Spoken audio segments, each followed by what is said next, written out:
নমস্কার, আমি সুমনাস ফুড স্টোরিতে আপনাদেরকে স্বাগত জানাই।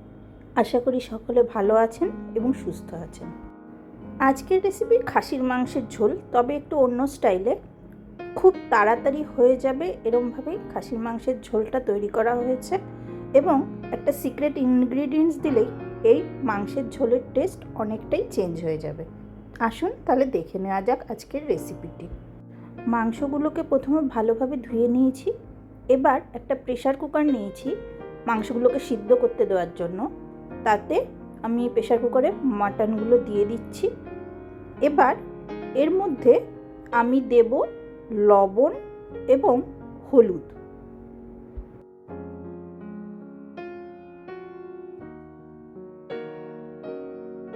একে একে আমরা কিছু মশলা দিয়ে নিচ্ছি। কাশ্মীরি লঙ্কার গুঁড়ো দিলাম, তেজপাতা, জায়ফল, লবঙ্গ, এলাচ, বড় এলাচ, জয়িত্রী দিয়ে আমি এর মধ্যে দোকান থেকে একটু চেয়ে এনেছিলাম খাসির মাংসের চর্বি। এটা আপনারা চাইলে স্কিপও করতে পারেন, কিন্তু দিলে টেস্টটা ভালো হবে। এবং সাথে 1 চামচের মতো সর্ষের তেল দিয়ে মাংসটাকে একটু টাইম নিয়ে ভালোভাবে মশলার সাথে মিশিয়ে নিচ্ছি। আমরা এই মাটনটা সিদ্ধ করার জন্য কোনো রকম জল ব্যবহার করব না। সুতরাং এরপরে আমরা প্রেসারের ঢাকনাটা ঢেকে দিয়ে গ্যাসটাকে অন করে লো ফ্লেমে আধ ঘন্টার মতো এটাকে হতে দেব।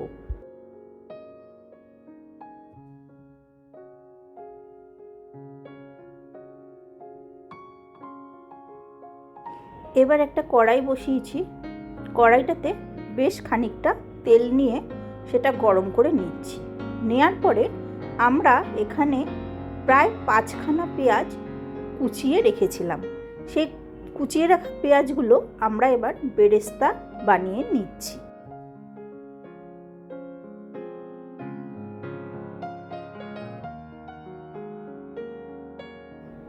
দেখুন পেঁয়াজগুলো গোল্ডেন কালার হয়ে গেছে, তো আমাদের বেরেস্তা রেডি। এভাবে আরও যেটুকুনি পেঁয়াজ আছে সেইটুকুনি দিয়ে আমি বেরেস্তা তৈরি করে নিচ্ছি।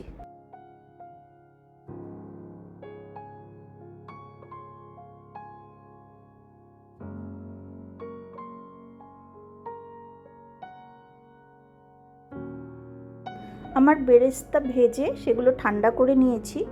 এরপরে একটা মিক্সিং জারে ওই পেঁয়াজ ভাজা বা বেরেস্তাটা নিয়েছি এবং সাথে 8টা থেকে 10টা কিশমিশ নিয়েছি। এই কিশমিশের সাথে পেঁয়াজ বাটলে যখন আপনারা পরে মাংসের সাথে অ্যাড করবেন টেস্টটা খুব সুন্দর আসবে। দেখুন একদম স্মুথ পেস্ট হয়ে গেছে। এরপর আমরা একটা পরিষ্কার প্যান নিয়েছি, তাতে বেশ খানিকটা সর্ষের তেল দিয়ে আমি আলুগুলো ভেজে নিচ্ছি।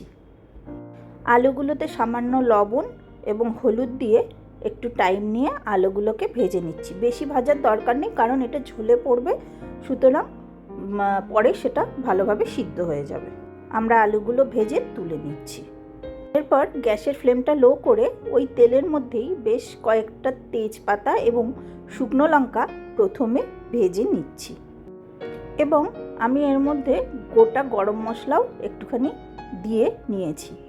এরপরে 2টো পেঁয়াজ মিডিয়াম সাইজের নিয়ে সেগুলোকে কুচি করে এই তেলের সাথে বেশ খানিকক্ষণ ধরে লো সিমে এটাকে ভাজতে দিয়েছি।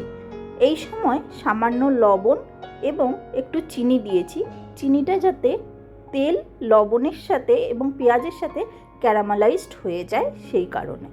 এতে মাংসের ঝোলের রং অনেক সুন্দর আসবে।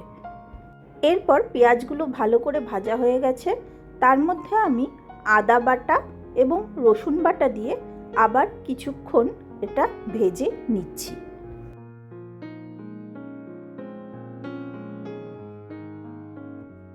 এবার আদা রসুনের কাঁচা গন্ধটা চলে যাওয়ার পরে কড়াইয়ের এটা সাইড করে রেখে তার মধ্যে কাশ্মীরি লঙ্কার গুঁড়ো এবং হলুদ দিয়ে তেলটার সাথে একটু ভালো করে ভেজে নিচ্ছি।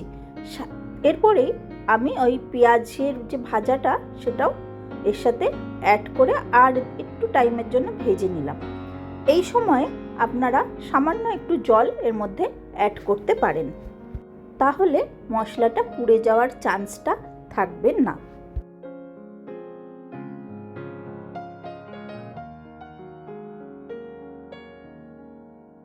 এবার দেখুন কি সুন্দর একটা তেল ছেড়েছে।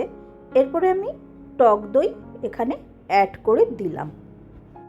টক দইটা যখন দেবেন গ্যাসের ফ্লেমটা লোতে রেখে দেবেন, না হলে টক দইটা ফেটে যাওয়ার চান্স আছে।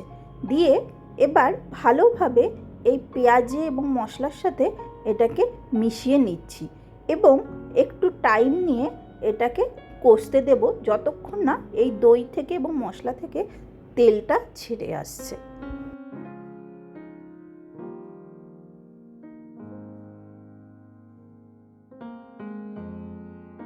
দেখুন মশলা থেকে কি সুন্দর তেল ছেড়েছে। এরপর আমরা সিদ্ধ করে রাখা যে মাটনটা সেটা এখানে দিয়ে দিচ্ছি।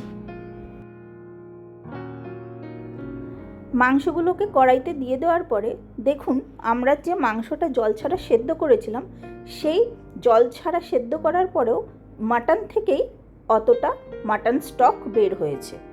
আমরা এরপরে ওটাকে সাইডে রেখে দিলাম, আমরা পরে ওটাকে কাজে লাগাবো।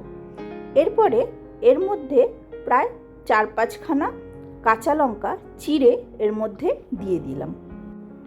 এখন মেন কাজ হচ্ছে মাটনটাকে ভালোভাবে কষানো সময় নিয়ে।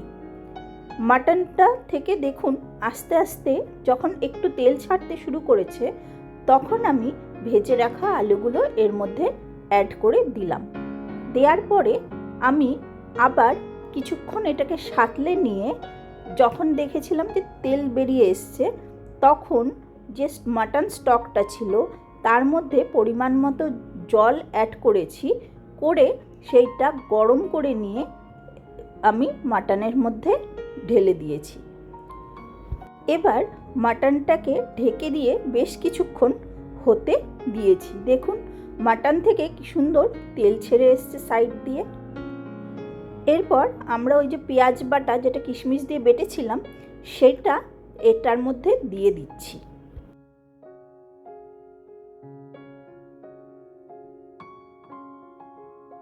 এবার এটা দিয়ে দেওয়ার পরে আমরা এটা বেশ ভালো করে মিশিয়ে নিচ্ছি। এতে মাংসের ঝোলের টেস্ট অনেকটাই বেড়ে যাবে। এরপর আমরা ঢাকা দিয়ে বেশ কিছুক্ষণ টাইম নিয়ে এটাকে হতে দেব। দেখুন চারিদিক দিয়ে আরও তেলের পরিমাণ কতটা বেড়ে গেছে। আমার মোটামুটি রান্না এবার শেষের পথে। আমার আলু এবং মাটন প্রায় সিদ্ধই হয়ে গেছে, 100%ই সিদ্ধ হয়ে গেছে। তো এবার আমি এর মধ্যে একটু শাহি গরম মশলা এবং 1 চামচ ঘি দিয়ে এটাকে একটু নাড়িয়ে গ্যাসের ফ্লেম অফ করে ঢেকে রেখে দেব স্ট্যান্ডিং টাইমের জন্য, এবং তারপরে গরম গরম ভাতের সাথে পরিবেশন করব। আপনারা অবশ্যই একবার এই রেসিপিটি বাড়িতে বানিয়ে দেখবেন, এর টেস্টটা খুব সুন্দর হয় এবং বানিয়ে আমাকে জানাবেন যে আপনাদের এই মাংসের ঝোলটা কেমন লাগলো। ধন্যবাদ। চ্যানেলটির সাথে থাকবেন, চ্যানেলটির পাশে থাকবেন আর চ্যানেলটিকে সাবস্ক্রাইব করে যাবেন নতুন নতুন রেসিপির জন্য।